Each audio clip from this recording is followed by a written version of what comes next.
Hey Filmania, balik lagi bareng kata cerita di sini. Hari ini Mbah Legend bakal ngedongengin kisah-kisah anak Zeus lagi buat kalian. Film ini berlatar di 3 generasi setelah Perseus di film Clash of the Titans menyelamatkan kerajaan Argos. Oke, supaya nggak ngerusak surprise-nya, judul film ada di kolom deskripsi ya. Tapi sebelum ke menu utamanya, bantu kemajuan channel ini dengan like, subscribe, dan nyalakan tanda loncengnya jika belum. Terima kasih.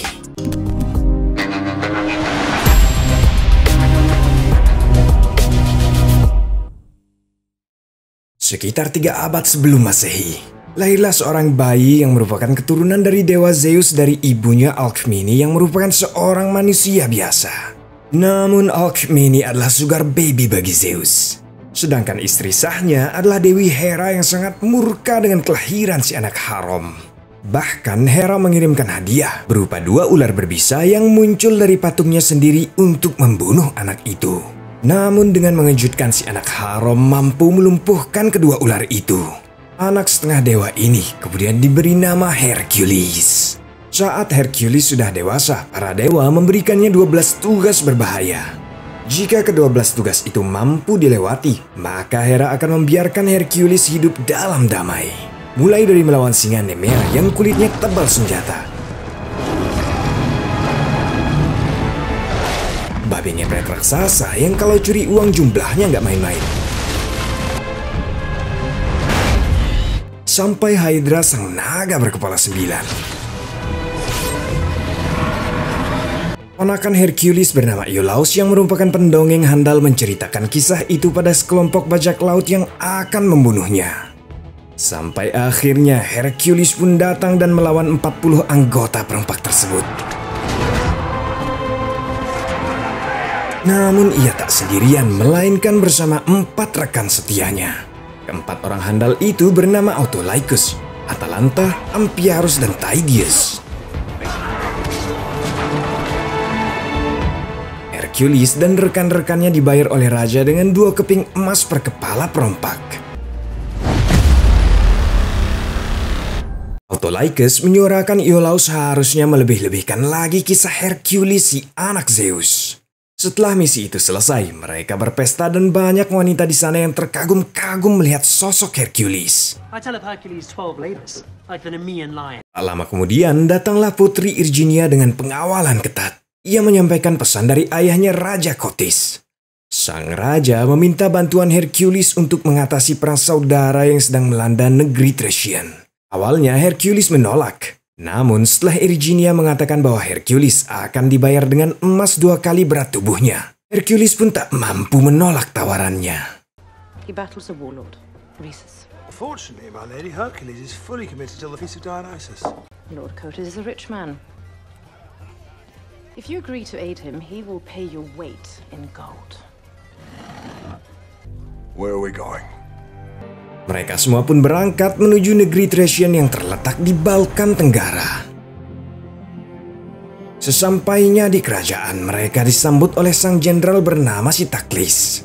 Di sana juga ada Arius, putra Irginia yang sudah menanti kedatangan Hercules. Arius berkata bahwa ia sangat mengidolakan dan bercita-cita menjadi pahlawan seperti Hercules. Kisah Hercules sudah sangat tersohor di si antero Yunani. Ia dikenal sebagai manusia setengah dewa yang abadi. Munculan bocah itu membuat Hercules teringat masa lalunya ketika ia baru saja membunuh Hydra dan kembali ke Athena yang dipimpin oleh Raja Eurystheus. Setelah sekian lama, Hercules akhirnya bisa bertemu dengan istrinya Megara dan 3 anaknya. Merupakan kehormatan bagi Hercules memberikan kepala Hydra yang sudah ia bunuh. Tetapi ternyata itu bukanlah monster sungguhan, melainkan sekelompok penjahat yang memakai topeng ular. Hercules terngiang saat-saat terkelam dalam hidupnya, di mana istri dan 3 anaknya tewas di hari itu. Lalu ia kembali tersadar saat diminta menemui Raja Kotis. Hercules memperkenalkan ponakan dan semua rekan-rekannya. Raja Kotis mengenal nama Amphiaraus sang peramal handal. Namun saat melihat Atalanta, Raja Kotis meremehkan kemampuannya. Karena di zaman itu wanita dinilai sebagai makhluk lemah dan tak pantas ikut campur dalam peperangan. Tanpa basa-basi, Atalanta kemudian segera mendemonstrasikan kemampuannya. I stand corrected. Raja Kotis kemudian menceritakan bagaimana perang saudara itu menyengsarakan rakyatnya. Perang itu dimulai oleh Rhesus yang dulunya adalah panglima kerajaannya. Konon Rhesus adalah seorang penyihir. Ia memiliki pasukan manusia setengah kuda atau Centaurus. Rumor mengatakan bahwa Rhesus hanya bisa dibunuh oleh dewa atau keturunannya. Itulah mengapa Raja Kotis sampai repot-repot mengirim putrinya untuk meminta bantuan Hercules. Raja Kotis sebenarnya tak peduli apakah legenda kisah Hercules benar atau tidak. Yang pasti sosok Hercules sudah dipercaya sebagai pahlawan, membuat sang raja berharap pasukannya menjadi lebih semangat karena Hercules ada di pihak mereka. Karena jumlah pasukan mereka sudah sangat berkurang, petani-petani dan fakir miskin akan dilatih sebagai pasukan tambahan. Hercules dan komplotannya akan mengajarkan mereka semua seni berperang. Namun para petani dan rakyat jelata itu sama sekali tak memiliki pengalaman bertarung. Bahkan untuk mempertahankan dinding perisai pun mereka tak mampu. Dead corpses, every last one of you. Sebelum menyerang langsung ke jantung pertahanan musuh, Raja Kotis berencana mempertahankan kota Besi terlebih dahulu dengan mengerahkan 4.000 pasukan terbaiknya. Karena jika Rhesus sampai memenangkan pertempuran dan menguasai kota Besi, maka target Rhesus berikutnya bisa dipastikan merupakan istana Raja Kotis. Hercules menolak rencana itu karena jumlah pasukan mereka sangat minim dan belum terlatih. Namun keputusan sang raja sudah bulat. Ia yakin mereka bisa memenangkan pertempuran dengan adanya Hercules di pihak mereka. Malam harinya saat Arius sedang mencari Hercules, bocah itu mendengar suara hewan aneh yang ada di dekatnya. Ternyata itulah Tydeus. Bertahun-tahun Tydeus menyaksikan kejahatan perang sejak ia lahir. Trauma itu membuat perilakunya seperti hewan saat malam hari. Bahkan Tydeus tak pernah mengucapkan sepatah kata pun seumur hidupnya. Meskipun begitu, Tydeus merupakan pengikut Hercules yang paling setia. Setelah itu, Hercules mengantar Arius ke ibunya yang ternyata ada di barak perawatan. Ergenia mengabdikan dirinya untuk membantu merawat rakyat jelata yang terluka akibat pemberontakan Rhesus. Ia telah mempelajari ilmu pengobatan karena banyak tabib-tabib di negeri mereka yang sudah tewas. Hercules yang kagum dengan keinginan dan keyakinan Arius untuk menjadi pahlawan, kemudian memberikan sebuah kalung dari taring singa Nemea pada bocah itu. Esokan harinya, pasukan dipersiapkan untuk berperang. Di sana, Hercules menemukan Iolaus yang bersembunyi di antara barisan. Iolaus sangat ingin membuktikan diri bahwa ia juga bisa bertarung. Namun Hercules tak ingin ponakannya itu terluka dan menyuruhnya untuk berlindung bersama raja. Dengan kalimat motivasi dari Hercules, pasukan pun akhirnya diberangkatkan.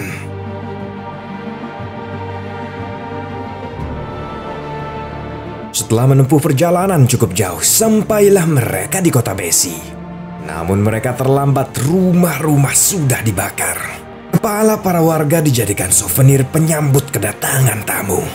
Mereka mencoba memeriksa area sekitar di mana sudah ada banyak mayat bergelimpangan, termasuk pasukan-pasukan elit dari kota Besi. Namun tiba-tiba pasukan elit yang bergelimpangan di sekitar mereka kembali bangkit. Ternyata mereka semua sudah masuk ke dalam perangkap. Hercules memerintahkan para pasukan membentuk formasi persegi untuk melindungi Raja Kotis. Mereka berasumsi bahwa para pasukan elit kota Besi telah terkena sihir dari Rhesus, di mana pikiran mereka dimanipulasi agar mereka membantai warganya sendiri. Dan sekarang giliran pihak kerajaanlah yang diserang.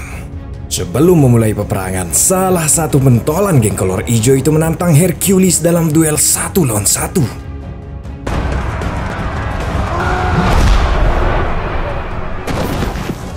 Namun itu terlalu mudah bagi Hercules. Peperangan pun berkecamuk dengan Hercules dan rekan-rekannya sebagai garda terdepan.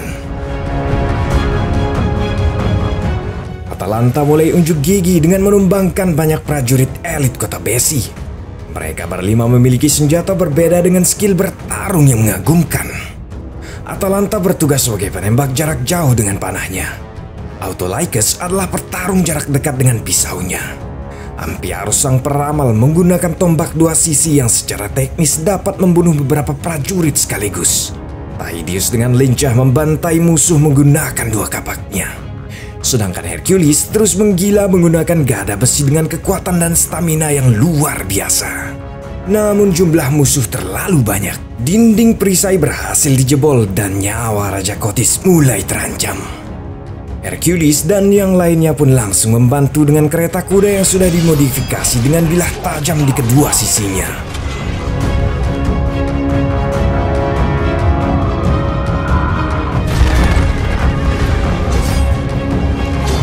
Keadaan mulai berbalik. Akhirnya pasukan-pasukan kota Besi yang tersisa kabur ke dalam hutan. Terlihat Resus ternyata sejak tadi memantau pertempuran dari kejauhan.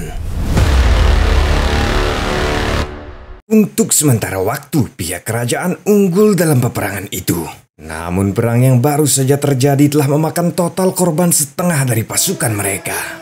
Hercules meminta waktu kembali melatih pasukan yang tersisa untuk mengantisipasi serangan yang tiba-tiba saja bisa terjadi. Raja pun mengabulkan permintaannya. Came here to save this village. But no, they killed half my army. I warned you. Your men are brave but untrained, unprepared for battle. Give me time to make warriors. Tak lama kemudian tim medis mulai berdatangan.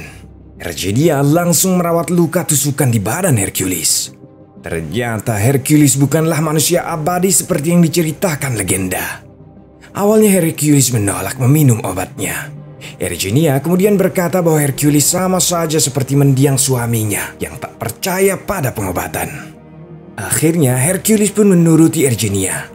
Wanita itu kemudian menanyakan apakah Hercules memiliki anak dan istri. Hercules pun mendadak termenung tak menanggapi pertanyaan Erginia. Akibat efek samping obat yang diminumnya, Hercules pun tertidur. Bahkan di dalam mimpi masa lalu kembali menghantuinya. Ia kembali ke hari di mana ketiga anak dan istrinya telah tewas. Di sana Raja Eurystheus menganggap Hercules lah yang telah membunuh keluarganya sendiri.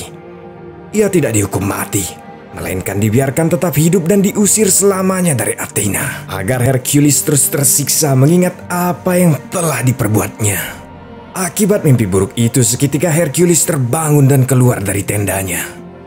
Ia berjalan melewati tumpukan mayat, di mana di sana ia juga melihat mayat istri dan ketiga anaknya.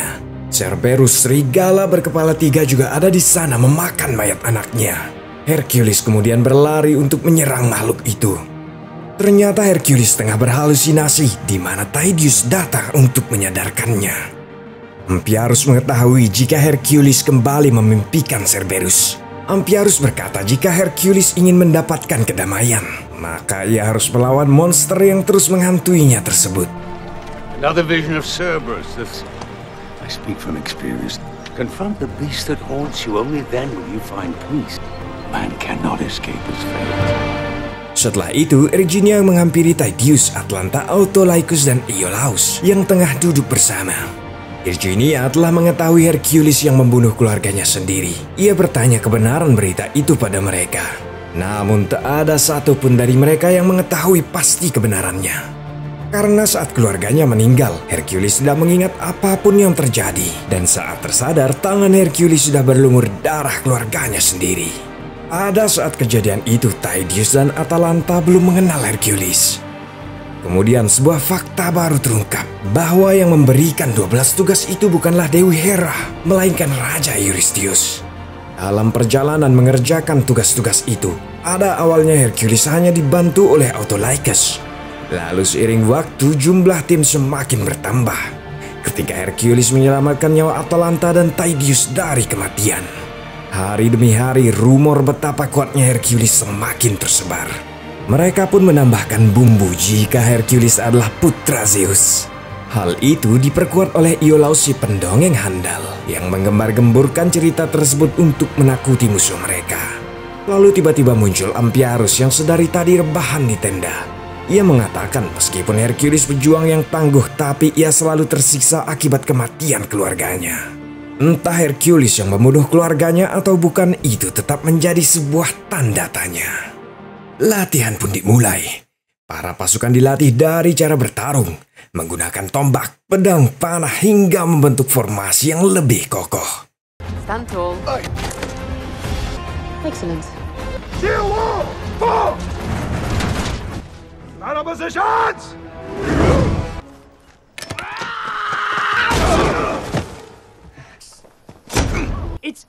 indestructible. Menurut pengintai bernama Phineus, Rhesus dan pasukannya mendirikan kemah di kaki Gunung Astaicus yang berjarak 347 km dari sana. Hercules bertanya apakah Amphiarus sudah mendapatkan penglihatan bagaimana hasil peperangan berikutnya. Tapi Amphiarus tidak mendapatkan penglihatan apapun. Yang ia lihat hanya waktu kematiannya, yaitu seminggu lagi di sebuah tempat seperti neraka. Perjalanan menuju Gunung Astaicus pun dilanjutkan. Namun anehnya saat sampai di sana tak terlihat satupun perkemahan Rhesus dan pasukannya. Ternyata Rhesus dan pasukannya sudah bersiap untuk menyambut kedatangan mereka.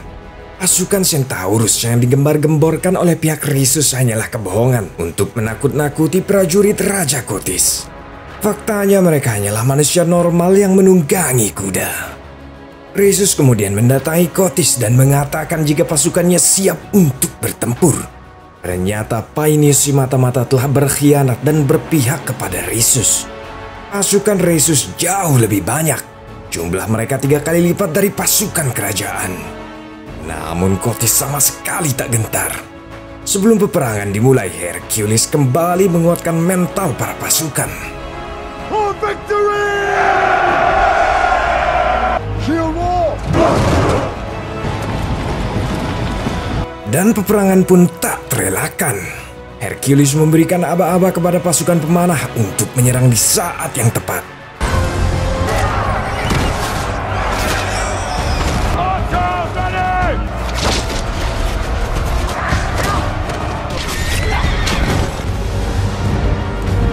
Karena pasukan musuh semakin mendekat, giliran Hercules dan kawan-kawannya yang akan menghadang. Lalu Rhesus memerintahkan pasukan pemanahnya untuk menyerang dengan baluran api. Para pasukan pun langsung membentuk formasi perlindungan. Di saat itulah Amphiarus berpikir dirinya akan mati. Namun dirinya salah. Maybe not. Push forward! Attack! Pasukan Rhesus pun berhasil dipukul mundur hingga kocar-kacir. Namun tidak bagi Rhesus yang malah maju mengincar kepala Hercules.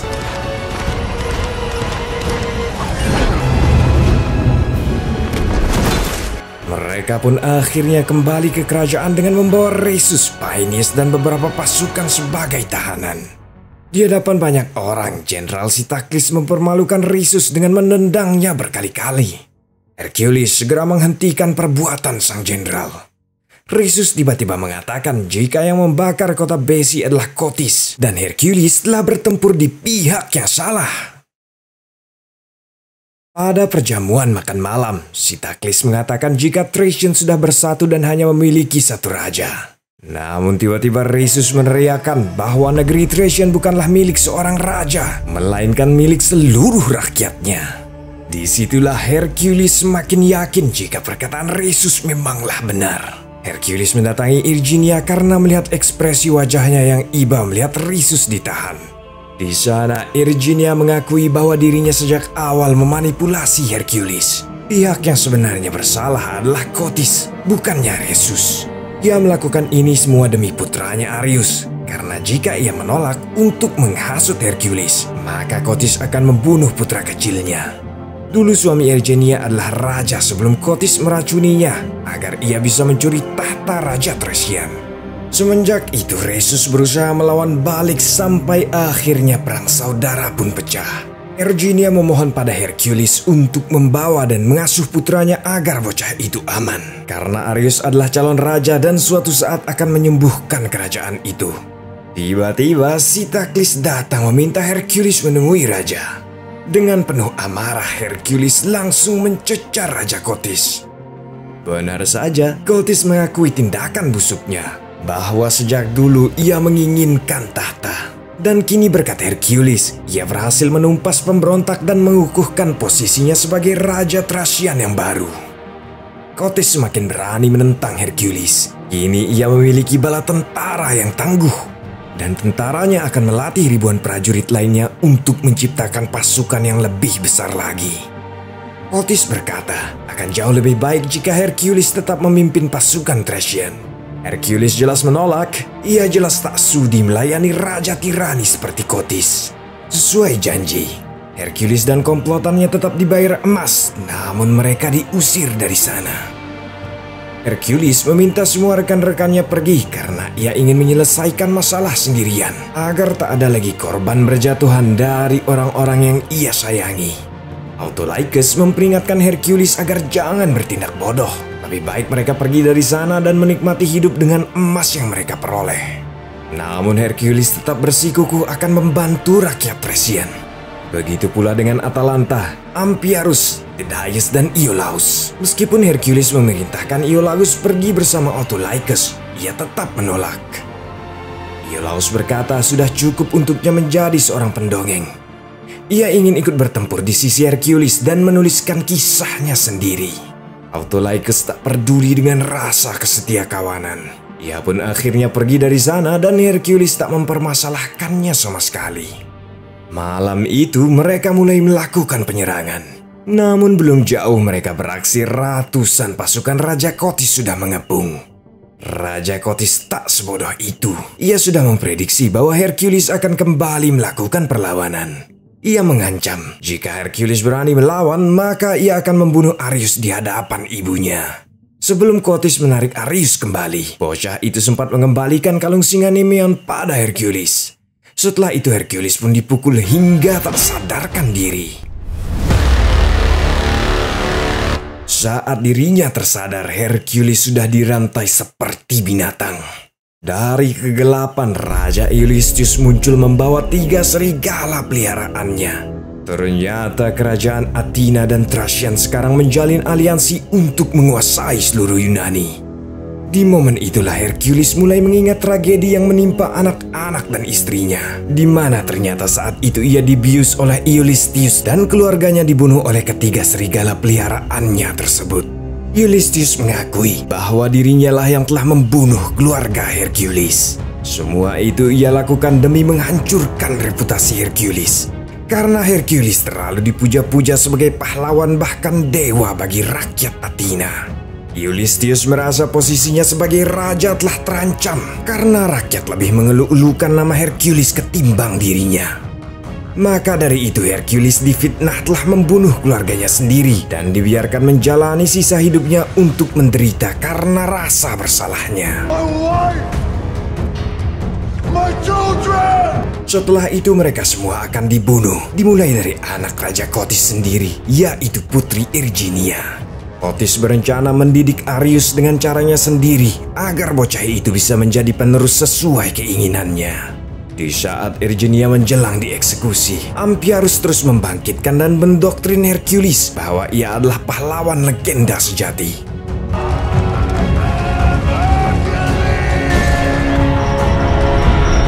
Setelah Hercules berhasil melepaskan diri, mereka semua pun dikurung di dalam sana. 3 serigala pun langsung menyerang. Sambil berdarah-darah, Hercules bertarung melawan ketiga serigala ganas itu. Sementara Erginia berusaha membebaskan keempat rekan Hercules. Mereka semua berhasil kabur dari penjara dan langsung menyerang pasukan. Seorang pasukan melemparkan tombak ke arah Amphiarus, dan pria tua itu sudah ikhlas menerima takdirnya. Namun tiba-tiba saja Hercules menangkap tombak itu. Excuse me, that was my moment, my fate. Hercules kemudian mengejar Eurystheus dan langsung membunuhnya. Ask my family for forgiveness. Namun tiba-tiba dari belakang Jenderal Sitaklis datang berniat membunuh Hercules. Beruntung Iolaus dengan sigap menyelamatkan pamannya. Saat mereka keluar untuk mengejar Kotis yang membawa Arius, di luar sudah ada ribuan pasukan Thracian mengepung dan siap menyerang mereka. Kotis memaksa Hercules untuk mengakui kekalahan dan menyembah kepadanya. Jika Hercules menolak, maka Arius akan dibunuh, kemudian seluruh pasukan akan menyerang mereka. Tiba-tiba Autolycus muncul memberikan waktu bagi Arius untuk berlari ke arah mereka. Arius terus berlari di bawah lindungan Tydeus. Namun akibatnya sebuah busur panah berhasil lolos menusuk tubuh Tydeus. Dengan membabi buta, Tydeus langsung berlari ke arah pasukan dan membantai mereka. Sampai akhirnya begitu banyak busur panah menusuk tubuhnya. Hercules kemudian membopong Tydeus ke dalam kuil Dewi Hera untuk berlindung. Sementara Amphiarus dan Iolaus menumpahkan api menjalar yang sangat besar guna menahan pasukan Kotis yang berusaha mengejar mereka. Sebelum Tydeus meninggal, untuk pertama kalinya ia pun akhirnya berbicara memanggil nama Hercules. Perlahan-lahan pasukan mulai menyerang sambil menaiki tangga kuil. Dengan sekuat tenaga, Hercules berusaha menjatuhkan patung raksasa Dewi Hera untuk menghalau mereka.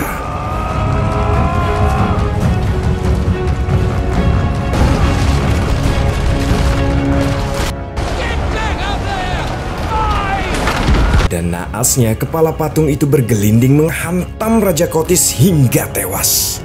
Hercules kemudian muncul dari tengah-tengah asap. Semua prajurit yang menyaksikan kekuatan Hercules langsung tunduk kepadanya. Karena Kotis sudah tewas, kini Areius menjadi raja yang sah. Entah apakah legenda itu benar atau hanya omong kosong, tapi yang pasti untuk menjadi seorang pahlawan tidaklah harus menjadi manusia setengah dewa. Dan untuk menjadi orang baik, kamu hanya perlu menjadi manusia biasa yang peduli pada sesama. Film pun tamat.